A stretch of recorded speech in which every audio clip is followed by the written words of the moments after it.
Spoken English ക്ലാസ്സിന്റെ പുതിയൊരു എപ്പിസോഡിലേക്ക് സ്വാഗതം. അപ്പോൾ നമ്മൾ ഇന്ന് പഠിക്കുന്നത് നമ്മൾ നാച്ചുറലായിട്ട് നമ്മൾ ഇംഗ്ലീഷ് എങ്ങനെ സംസാരിക്കുക എന്നുള്ളതാണ്. നമുക്ക് പലപ്പോഴും പറ്റുന്നത് നമ്മൾ സംസാരിക്കുന്നത് ഒരു മംഗ്ലീഷ് ആയി പോകാനുള്ള ചാൻസ് ഉണ്ട്. ഉദാഹരണം പറയുകയാണെങ്കിൽ നമ്മളിപ്പോൾ പശുവിനെ കറക്കുക എന്നുള്ളതിന് നമുക്ക് റൊട്ടേഷനിലെ കവ് എന്ന് പറയാൻ പറ്റുമോ? ഒരിക്കലും പറ്റത്തില്ല അല്ലേ?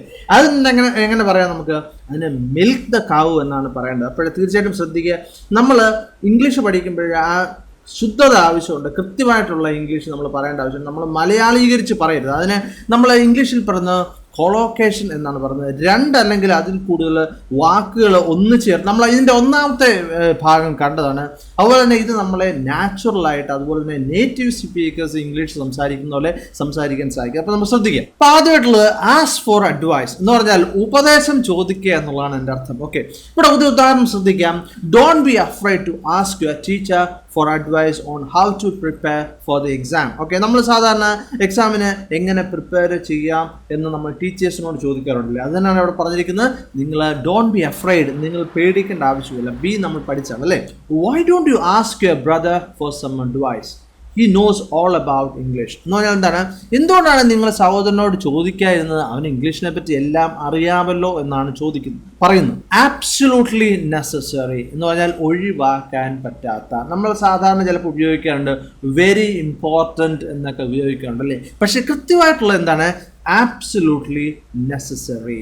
The operation is absolutely necessary for him at the moment എന്ന് പറഞ്ഞാൽ ഇപ്പോൾ. ഓപ്പറേഷൻ അവന് വളരെ ഒഴിവാക്കാൻ പറ്റാത്ത ഒന്നാണ് ഇപ്പോൾ എന്നാണ് പറഞ്ഞിരിക്കുന്നത്. Okay, he doesn't want to be disturbed unless something is absolutely necessary. Okay, he doesn't എന്ന് പറഞ്ഞാൽ എന്താണ്? അവനെ ആരെങ്കിലും ഡിസ്റ്റർബ് ചെയ്യുന്നതിനോട് അവന് താല്പര്യമില്ല. ഓക്കെ, അല്ലെങ്കിൽ അവന് ഇഷ്ടമല്ല. സംതിങ് എങ്ങനെയാണെങ്കിൽ അൺലെസ്, അവിടെ അല്ലെങ്കിൽ എന്നാണ് പറഞ്ഞിരിക്കുന്നത്. Unless something is absolutely necessary, എന്തെങ്കിലും വളരെ ഒഴിവാക്കാൻ പറ്റാത്തുള്ള കാര്യത്തിലല്ലാതെ. അബ്യൂസ് ഡ്രഗ്സ് എന്ന് പറഞ്ഞാൽ മയക്കുമരുന്ന് ഉപയോഗം എന്നുള്ളതാണ്. അപ്പോൾ എന്ത് ഡ്രഗ്സ് വേണമെങ്കിലും ആകാം. അപ്പോൾ ശ്രദ്ധിക്കുക, യൂസ് ഡ്രഗ്സ് നല്ല അതിന് പറയുന്നത്. കാരണം എന്താണ്? അതൊരു നെഗറ്റീവായിട്ടുള്ള കാര്യമാണ് അല്ലേ, അതൊരു പോസിറ്റീവായിട്ടുള്ള കാര്യമൊന്നുമില്ല. ഒരാളുടെ ഡ്രഗ് ഉപയോഗിക്കുക എന്നുള്ളത് ഒരു പോസിറ്റീവായിട്ടുള്ള. പിന്നെ ഡ്രഗ് എന്നുള്ളതിന് മരുന്ന് എന്നുള്ളൊരു അർത്ഥമുണ്ട്, ശ്രദ്ധിക്കുക. ഓക്കെ, അതിന് മയക്കുമരുന്നെന്ന് മാത്രമല്ല. പക്ഷേ അബ്യൂസ് ഡ്രഗ്സ് എന്ന് പറഞ്ഞാൽ അവിടെ തീർച്ചയായിട്ടും ഉദ്ദേശിക്കുന്ന മയക്കുമരുന്ന് തന്നെയാണ്. അപ്പോൾ ശ്രദ്ധിക്കുക. Okay, Siraj has abused drugs over 20 years. Okay, എന്താണ്?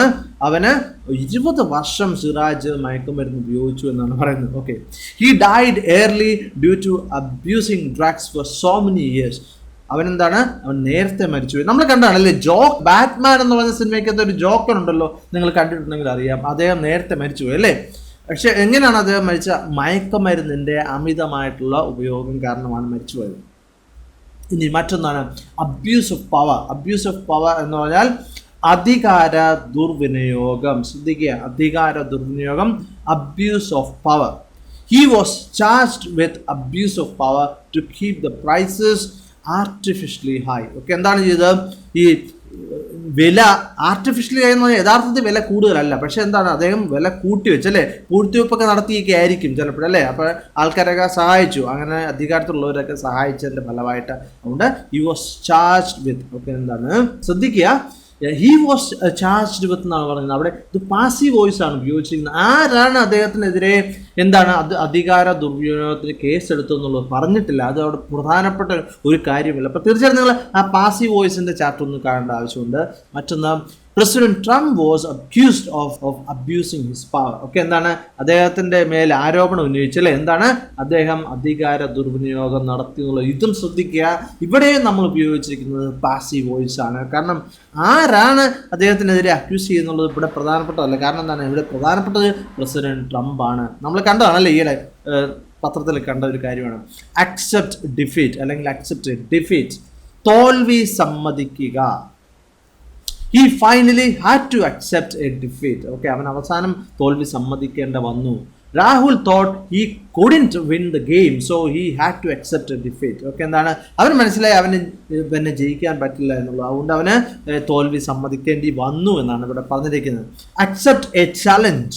അക്സെപ്റ്റ് ചാലഞ്ച് എന്ന് പറഞ്ഞാൽ വെല്ലുവിളി ഏറ്റെടുക്കുക. Manoj accepted the challenge of having 1 litre rum in 30 minutes. Okay, എന്താണ് മനോജ് പറഞ്ഞു, ഞാൻ 1 ലിറ്റർ റമ്മ് 30 മിനിറ്റ് കൊണ്ട് കുടിച്ച് തീർക്കാമെന്ന് പറഞ്ഞു. അത് ആ ചലഞ്ചാണ് മനോജ് ഏറ്റെടുത്തത്. Okay, Tony accepted the challenge to climb high mountain. Okay, എന്താണ് അവൻ ആ ഒരു മല കയറാന്നുള്ള ആ ചലഞ്ച് ഏറ്റെടുത്തു. അക്സെപ്റ്റ് ആൻ അപ്പോളജി എന്ന് പറഞ്ഞാൽ ക്ഷമിക്കുക. ബട്ട് ശ്രദ്ധിക്കുക, നമുക്ക് പല രീതിയിൽ ഇത് പറയാൻ പറ്റും അല്ലേ, ഫോർഗീവ് എന്നൊക്കെ പറയാൻ പറ്റും. പക്ഷേ യഥാർത്ഥത്തിൽ എന്താണ് അക്സെപ്റ്റ് ആൻ അപ്പോളജിയാണ് വളരെ നല്ലത്. നമ്മൾ ശ്രദ്ധിക്കുക, നമ്മൾ ശുദ്ധമായിട്ടുള്ള ഇംഗ്ലീഷിൽ എങ്ങനെ പറയാമെന്നുള്ളതാണ് ശ്രദ്ധിക്കേണ്ടത്. They accepted his apologies since his mistake was not serious. Okay, അവൻ ചെയ്ത തെറ്റ് വലിയ സീരിയസ് ആയിട്ടുള്ള തെറ്റൊന്നുമല്ല, അതുകൊണ്ട് അവൻ്റെ ക്ഷമാപണം സമ്മതിച്ചു എന്നാണ് പറഞ്ഞത്. Okay, teacher refuse to accept his apology. Okay, എന്താണ് ടീച്ചർ റിഫ്യൂസ് ചെയ്തു, സമ്മതിച്ചില്ല, അവൻ്റെ അവൻ പറഞ്ഞത് സമ്മതിച്ചില്ല. Accept an invitation. നമുക്കറിയാലോ, ആരും നമ്മളെ ക്ഷണിച്ചു കഴിഞ്ഞാൽ നമ്മൾ ക്ഷണം സ്വീകരിക്കുക എന്നുള്ളതിന് അക്സെപ്റ്റ് ആൻ ഇൻവിറ്റേഷൻ എന്നാണ് പറഞ്ഞത്. Most of the people he invited to his birthday party were happy to accept his invitation. Okay, എന്താണ് അവൻ ക്ഷണിച്ച മിക്ക ആൾക്കാരും വളരെ സന്തോഷത്തോടെ അവൻ്റെ ബർത്ത്ഡേ പാർട്ടിയിലേക്കുള്ള ക്ഷണം സ്വീകരിച്ചു. അക്സെപ്റ്റ് റെസ്പോൺസിബിലിറ്റി, ഉത്തരവാദിത്വം ഏറ്റെടുക്കുക. He refuses to accept responsibility for the mistake. Okay, എന്താണ് അവൻ്റെ മിസ്റ്റേക്കിനുള്ള ഉത്തരവാദിത്വം ഏറ്റെടുക്കാൻ വിസമ്മതിച്ചു എന്നാണ് പറയുന്നത്. Minister accepted responsibility for the failure of the deal. Okay, എന്താണ് മിനിസ്റ്റർ ഒരു ഡീലായിരുന്നു അല്ലേ, എന്തോ ഒരു വ്യാപാര കരാറോ അങ്ങനത്തെ എന്തെങ്കിലും ആയിരിക്കും, പക്ഷെ എന്താണ് അത് നടന്നില്ല. അതുകൊണ്ട് എന്താണ് അതിൻ്റെ ഉത്തരവാദിത്വം ആരേറ്റെടുത്തു? മിനിസ്റ്റർ ഏറ്റെടുത്തു. നമ്മൾ പലപ്പോഴും കണ്ടിട്ടുള്ള എന്തെങ്കിലും ഒരു അപകടമൊക്കെ സംഭവിക്കുമ്പോൾ സാധാരണ മിനിസ്റ്റർ അതിൻ്റെ റെസ്പോൺസിബിലിറ്റി ഏറ്റെടുത്ത് രാജിവെക്കാറൊക്കെ ഉണ്ടല്ലേ. Alternative energy. Okay, alternative energy എന്ന് പറഞ്ഞു കഴിഞ്ഞാൽ നമ്മൾ ഇലക്ട്രിസിറ്റി അല്ലെങ്കിൽ പവർ ഈ ഫോസിൽ ഫ്യൂവൽസ് അല്ലാതെ ഉള്ളതിൽ നിന്നും ഉണ്ടാക്കുന്നതിനാണ് ഈ ഓൾട്ടർനേറ്റീവ് എനർജി എന്ന് പറയുന്നത്. ഫോർ എക്സാമ്പിൾ നമ്മൾ പറയുകയാണെങ്കിൽ ഇപ്പോൾ നമുക്ക് വെള്ളത്തിൽ നിന്നുണ്ടാക്കാൻ വേണ്ടി പറ്റും അല്ലേ, ഹൈഡ്രോ ഇലക്ട്രിക് പ്ലാന്റ്സ് ഉണ്ട്, അല്ലെങ്കിൽ വിൻഡ് എനർജി, പിന്നെ സോളാർ എനർജി, ഇതൊക്കെ എന്താണ് പിന്നെ ഇതിനകത്ത്, അല്ലെങ്കിൽ ഗ്യാസ് ഫ്രം ആനിമൽ വേസ്റ്റ്. നമുക്കറിയാമല്ലോ, നമ്മുടെയൊക്കെ ചില വീടുകളിലൊക്കെ അങ്ങനെ ഉണ്ടല്ലേ, എന്താണ് ഈ ചാണകത്തിൽ നിന്നൊക്കെ ഈ ഗ്യാസ് ഉണ്ടാക്കുന്നുണ്ടല്ലോ. അപ്പോൾ അങ്ങനത്തെ ഇതൊക്കെയാണ് എന്താണ് ഈ ഓൾട്ടർനേറ്റീവ് എനർജി എന്നത്. പക്ഷേ പെട്രോള്, കൽക്കരിയൊക്കെ എന്ന് പറയുന്നത് എന്താണ് ഫോസിൽ ഫ്യൂവൽസ് എന്നാണ് അതിന് പറയുന്നത്. ഇപ്പോൾ ഫോസിൽ ഫ്യൂവൽ അല്ലാതുള്ളതിനാണ് എന്ത് പറയുന്നത് ഓൾട്ടർനേറ്റീവ് എനർജി എന്ന് പറയുന്നത്. It's very important to use alternative energy, വളരെ പ്രധാനപ്പെട്ട കാര്യമാണ്. ഓക്കെ, മറ്റൊന്ന് alternative energies sources include wind, water, the sun etcetera. Okay, ഇതൊക്കെയാണ് ഓൾട്ടർനേറ്റീവ് എനർജിയുടെ source.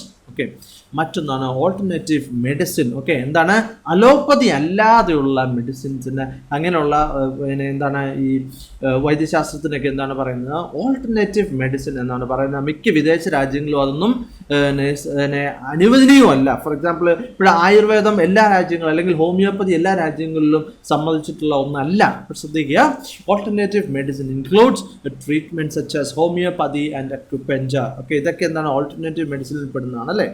A practitioner of alternative medicine gave her some acupuncture and Chinese herbs. Okay, എന്താണ് practitioner എന്ന് പറയുന്നത്? എന്തുകൊണ്ടാണ് ഡോക്ടർ എന്ന് പറയാത്തത്? ശ്രദ്ധിക്കുക, ഇവിടെ ഈ ഓൾട്ടർനേറ്റീവ് മെഡിസിൻ പഠിച്ച് പാസ്സായവർ വിദേശ രാജ്യങ്ങളിലൊക്കെ പ്രാക്ടീഷണർ എന്നാണ് മെയിനായിട്ട് പറയുന്നത്. പിന്നെ ഡോക്ടേഴ്സിനും അങ്ങനെ പറയാറുണ്ട്, അതുകൊണ്ട് മാത്രമാണ് അങ്ങനെ എഴുതിയിരിക്കുന്നത്. Okay, as soon as he heard someone knocks, Rahul jumped out of the bed and answered the door. Okay, എന്താണ് ആരോ കൊട്ടുന്ന കേട്ടപ്പോൾ അവൻ ഓടിപ്പോയി വാതിൽ തുറന്നു എന്നാണ് പറഞ്ഞത്.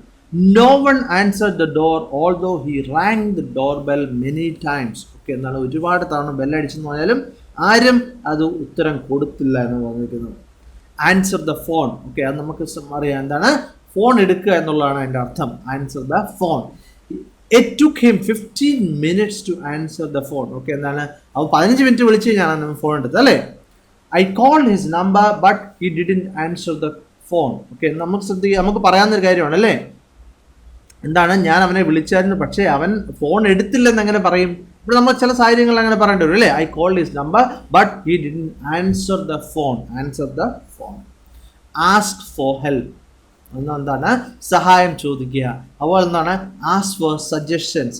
സജഷൻസ് എന്താണ്, ഓരോരുത്തരുടെ എന്താണ് അഭിപ്രായം എന്നുള്ളത് ചോദിക്കുക. മറ്റൊന്നാണ് ആസ്ക് ഫോർ ഡയറക്ഷൻസ്. ഓക്കെ, നമ്മൾ ഓരോ ദിശയിൽ ചോദിക്കുന്നില്ലേ, വഴി ചോദിക്കുക, അതാണ് ask for directions.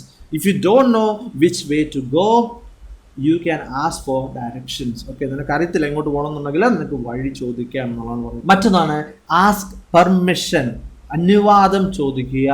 Children should ask the parents permission before playing games. Okay, എന്താണ് മാതാപിതാക്കൾ അനുവാദം ചോദിക്കേണ്ടതുണ്ട് അല്ലേ. അത് ചിൽഡ്രൻ ഷുഡ് അല്ല, ചിൽഡ്രൻ മസ്റ്റ് വേണമെങ്കിൽ നമുക്ക് പറയാം. പക്ഷേ ചില സ്ഥലങ്ങളിലൊക്കെ എന്താണ് അവർക്ക് കുറച്ചുകൊണ്ട് സ്വാതന്ത്ര്യം ഉണ്ടല്ലോ, അതുകൊണ്ടാണ് ഷുഡ് ഉപയോഗിച്ചത്. ഇപ്പോൾ ഷുഡും മസ്റ്റും തമ്മിലുള്ള വ്യത്യാസം നിങ്ങൾ തീർച്ചയായിട്ടും മനസ്സിലാക്കേണ്ടത് അത്യാവശ്യമാണ്.